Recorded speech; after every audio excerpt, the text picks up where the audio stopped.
मी अशिक्षित आहे काय आहे, तू तर रडकुंडीला आला ना.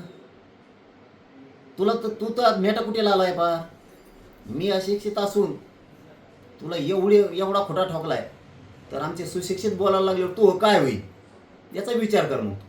आणि त्याला चांगला माहिती मी सुशिक्षित आहे का अशिक्षित आहे, त्याला चांगला माहिती. चांगलं म्हणजे तो पण हुशार आहे, त्याला चांगला माहिती आहे. पोरग हाय पण किती डोकेबाज आहे हे त्यालाही चांगला माहिती आहे. परंतु आता सुशिक्षितलाच उत्तर मागितलंय, तर आमदार खासदार मंत्री नेते मराठीचे जे जे कोणाला त्यांनी उत्तर मागितलं असेल त्यांनी स्पष्ट उत्तर द्यावं.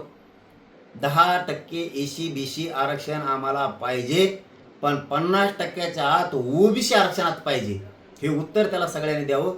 कारण आपण 10% मागास सिद्ध झालेले. मागास सिद्ध झालेली जात म्हणजे एसी बीसी आरक्षण हे 50%च्या आत घ्यावं लागतं. पण त्यांनी मराठ्याला धोका दिला आणि ते 50%च्या वर घेतलं. 50%च्या वर दिलेलं एसी बीसीचं 10% आरक्षण टिकणार नाहीये.